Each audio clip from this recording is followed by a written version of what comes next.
saluons une fois encore ceux qui nous suivent à travers le monde entier.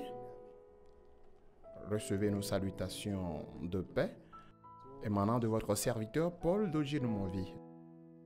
Dieu nous donne encore cette grâce afin que chaque matin, nous puissions avoir un petit déjeuner spirituel qui continue. Et votre serviteur Paul Dojinomovi de Beauvision, c'est à travers lui que le Seigneur vous transmet encore ces messages. Nous sommes toujours dans le thème du bonheur de ceux qui craignent Dieu. Et si nous approfondissons encore les choses, nous allons voir comment Dieu a élaboré des lois pour les enfants d'Israël, pour ceux qui craignent Dieu. Alors lorsqu'on dit que quelqu'un craint Dieu,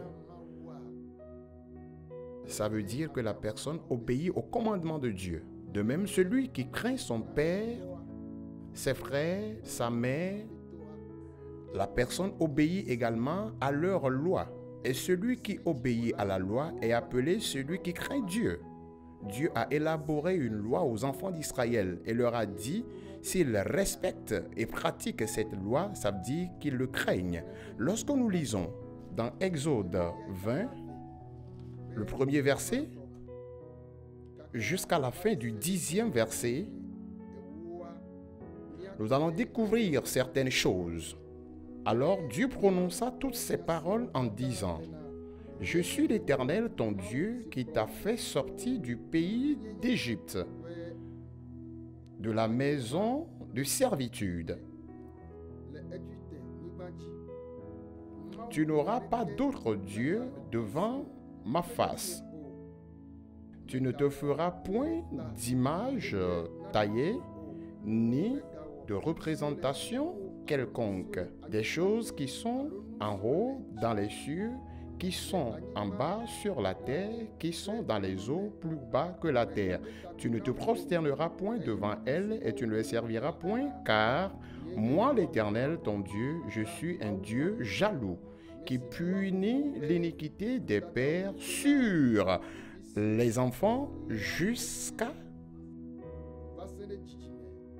la 3e et la 4e génération, et qui fait miséricorde jusqu'en 1000 générations à ceux qui m'aiment et qui gardent mes commandements. Tu vois, il dit qu'il est le Dieu qui nous a créés. Il est un Dieu jaloux.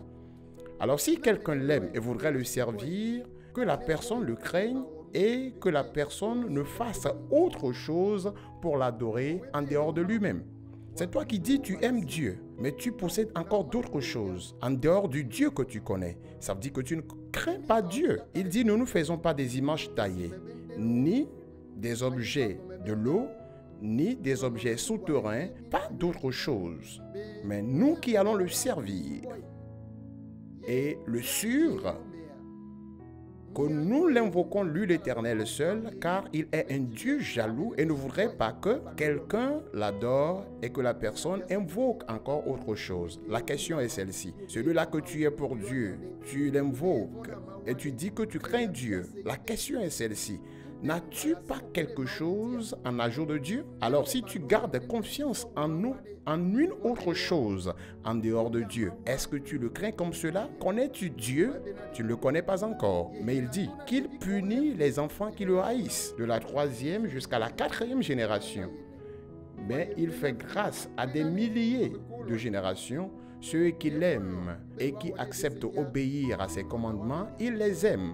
Alors l'amour que Dieu témoigne à ceux qui le craignent est différent. C'est semblable à un enfant qui aime son père, qui respecte son père, qui est fidèle.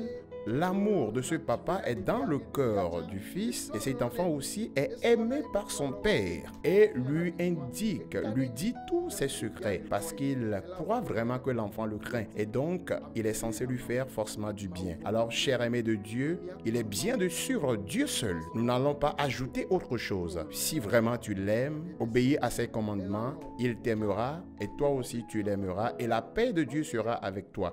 Que Dieu te bénisse. Bye bye.